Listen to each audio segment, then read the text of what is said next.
Am I the asshole for not raising my armrest for an overweight couple on an airplane?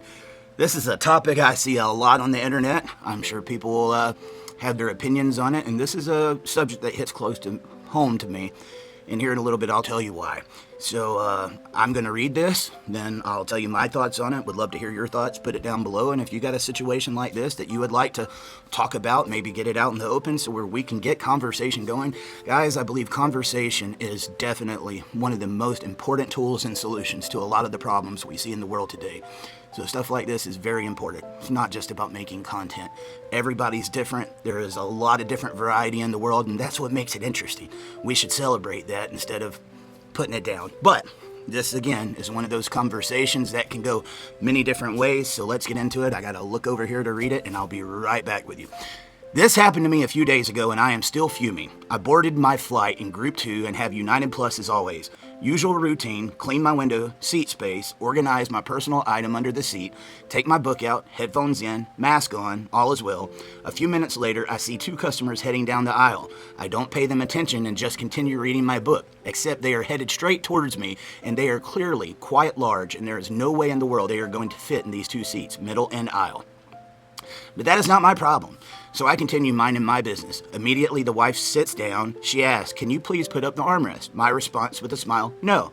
I thought that would be the end of it, but no. She says, "Unfortunately, I need the armrest up as it is constricting me." My response with a smile, "No, thank you." At this point, she sits down, and I can see that she is occupying 1.5 seats already before her husband even sits down. Remember, he is the same size as she is. He attempts to sit down, but there is not enough room for him, as almost half of him is now in the aisle, interrupting boarding. She then suddenly tries to raise the armrest closest to me forcefully. Nope, got it already and not happening. She huffs and puffs in anger because, well, she cannot encroach on my space. She says some words. My earphones are up in volume at this point, and I am not trying to engage. Finally, she presses the call button for the flight attendant. The flight attendant comes and speaks to her, in which ma'am over there complains that she needs the armrest down and that I should be considerate and move a bit to accommodate them, etc. Nope, I'm not engaging anyone. Flight attendant does not know what to say. Understandably, she is trying not to be rude to these inconsiderate people, but finally says she cannot ask a passenger to give up part of their space to accommodate others. Flight attendant leaves. The flight is full capacity, with exception of 2 middle seats next to the back toilet, so there is nothing to do. The lovely couple sits down with the husband pretty much in the aisle space. I have my bag right beside my feet to prevent encroaching on my space, and the armrest stays down. She continues huffing and puffing for the next 3+ hours. Not my problem. I have all the space I paid for. The armrest stays down. All is well over here, and no one can ruin it. Am I the asshole for not raising my armrest? Wow. Wow. This is going to be one of those issues where we're talking about weight, right? Let's just get down to the bottom of the chase. I don't want to be sitting next to someone that's overweight because it's very constricting and I feel like it encroaches on my space. I get it, but like I said, there's many different sides to this. So I think at this point, what I'd like to do is maybe go back through, read a little bit of it, come back and react. I'd love to hear your thoughts on this. Do you think this guy is an asshole for not raising that armrest? We'll see. This happened to me a few days ago. I'm still fuming and boarded my flight, and we see that. I see the two customers heading down the aisle. I don't pay them attention, just continue reading my book, except they are headed straight towards me and clearly quite large. There's no way in the world they're going to fit the 2 seats. So already this man has in his mind, I'm trying to act like I'm not paying attention, but I am paying attention. I see these two big people coming this way. I hope they're not going to come sit beside me, but man, they are. So I'm already got in my head like, I'm going to try to make this as uncomfortable as I can for you because you're quite large and you shouldn't be like that. That's kind of how it's reading off. I don't know. Let me hear your thoughts. And as he says next, but that's not my problem. I continue minding my business. Immediately, the wife sits down and she asks, "Can you please put up the armrest?" My response with a smile, "No." Thought that would be the end of it, but no. She says, "Unfortunately, I need the armrest up as it's constricting me." My response with a smile, "No, thank you." At this point, she sits down, and I can see she is occupying 1.5 seats already before her husband even sits down. Remember, he is the same size as she is. He attempts to sit down, but there is not enough room for him, as almost half of him is down the aisle, interrupting boarding. Wow. Okay. So this is a real issue on an airplane. Even for an average sized person getting on an airplane, it's not the most comfortable. They want you to be uncomfortable because they want you to pay more money to be comfortable. There are seats up above that if you pay double or triple the price, will give you a little bit more leg room. But if you can't spend ridiculous money just to be comfortable for a couple of hours, we're going to put you back here where you're packed in like sardines. I think this is one of those where the airlines definitely needs to be held accountable for. If there is a bigger passenger, there needs to be somewhere that can accommodate them. And I mean, I get within reason. They are only responsible for so much. And this is one of those guys, I get that there's going to be a lot of people that this is where you don't need to judge a book by its cover. You already see someone overweight come in here, and what is going to be your thought? Oh, they let themselves go. They did this to themselves. They deserve whatever's coming to them. I mean, I can hear some of that tone in a lot of these messages there. And the reason why I said earlier on this hits close to home to me is I come from a very morbidly obese family. And I hope they do not mind me talking about this. And I hope it actually resonates with some people out there. I want to be open and honest about it. I have to work very hard every day, go to the gym 3 to 5 times a week, sometimes 7 days a week. And in the back end, it's not easy. It is not easy. More days than not, I'm always trying to tell myself, here is a reason for you not to go, because it feels so much better at home, not in there pushing myself. But I am the only person in my immediate family to not have weight loss surgery. My brother, last year, got the weight loss surgery. Lost close to 200 pounds, guys. And I am proud for him. My brother Sean, he went through that, but so did my mother and so did my sister. Guys, they were definitely morbidly obese.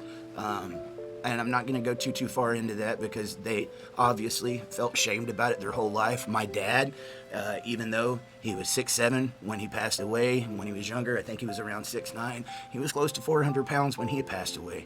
And my dad never drank, never smoked, but his addiction, he loved to eat, and I used to get on to him about it all the time. I noticed up until about my 20s, I was kind of, always on the heavier side, but it was one of those, no matter how much I dieted or how hard I worked, it just seemed like I can look at food and put on weight. Some people just, have that situation, or somebody like my stepson who can eat everything in the world and can't gain a pound. And so you got the opposite side where you got somebody that is doing everything they can trying to lose some weight, and then you got the person doing everything they can to put on weight. You usually want that which you don't have. But there's going to be situations out there where somebody might be doing their best or might be struggling through something, and you don't know what it is that they're going through. And I get it. Yes, maybe they can be making better decisions, right? But unless you've been in that situation, and I'm not trying to give excuses for them, but there is something about that when you're in that moment, getting started is the hardest thing. You're always going to tell yourself tomorrow, and it's the day that never comes, right? I'm going to do something about it tomorrow. And if you can finally get out there and start making some progress, you can break out of it. But I know exactly how this man feels because it's a joke that I talk about. It was a joke, but it was reality for me as a kid. Both of my parents being very overweight. I didn't want them to be seen at my school. I was already a preacher's kid and Pentecostal preacher's kid, so I was constantly aware of afraid of they're going to see my parents as different or overweight, or we don't have the money that the other kids do. And unfortunately, we were in a school where money and what you wore and stuff like that mattered. And I didn't have the money to wear what a lot of the other ones did, And then my parents was overweight. My dad had this late 1980s Toyota pickup truck, the small one. And so his head already hit the roof and he was looking down like this when he drove. But then you got my mom over here and me as a child, guess where I rode? In the middle. Right there with the stick shift. And so my whole childhood was this. And if I moved, I can still remember my dad, stop it, you're putting your elbows in my side. I'm like, I'm not moving. I'm not doing anything, But that was some of the challenges that you have with that type of condition. It sucks for someone that has to be in that situation. I went through this a couple years back. I had to get on an airplane. I'm usually the last one to board. I used to love to ride with or fly with Southwest. because it was open seating. Instead of trying to be the first one on the airplane, I was always the last one, because then I could come on, look at what seats were left, and say, okay, this is the one I'm going to get on. It'll get me off the airplane quicker, or this one right here might be more comfortable. There was one time that did not work for me, and not because of the positioning on the airplane. I got in the very first seat, and it was the only one that was open. But I got beside two guys, and I'm not exactly small. These guys were gigantic. And so that whole flight, my arms were squeezed, and I was leaning up because they were taking so much room on the seats. I couldn't lay back. I would have been laying on top of their shoulders. And I paid for that for about a week once I got home, because I did the whole flight like that. You know, I tried to put on my headphones and zone out, but it can be very, very uncomfortable. I think in a situation like this, as unfortunate as it is, it's not, I would think the common thing, I would think the airplane needs to have some decency, the airline, so do you, and then so does the other people. I mean, now look, the fact that she's telling you that you got to put it up and then huffing and puffing and trying to make a big scene out of it, that makes you not want to do something for a person like that, because it's like they're demanding, and because you're the one with the challenges, now you expect everybody to just conform to what you need without thinking of the inconvenience that it's going to put them through. It's all about you. So it makes it hard to want to do something like that for someone.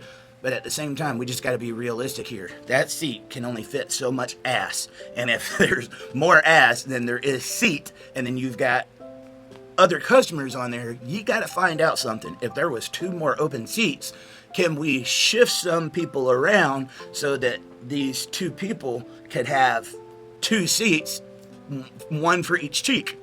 You know, tongue-in-cheek comment, but I mean, just being serious. It's one of those that you want your customers comfortable. You'll want them flying again, seeing you go the extra mile to make everyone happy, right? And I think these situations can be handled a little bit different. There's also that part of me that's like, no, you paid for your seat. You're not the one that got in that condition. You weren't bothering anyone. She got the seat beside you. Did you do anything wrong, and are you the asshole? I don't know that I'm going to say you're an asshole. I'm just going to say I think we as humans really need to start thinking about what our fellow man is going through and how we can provide solutions instead of argument. If you try hard enough and keep going, there will always be a way that you can vindicate an argument or justify it. I am the type of guy that I don't want to argue at all. You know, I want to be in my corner, leave me alone, let me get through the flight and get home to my family. That's my view of it, but some of you might feel different. As far as the flight attendant, she's not knowing what to do. I mean, who wouldn't know what to do right there? It's like, who do I want to piss off now?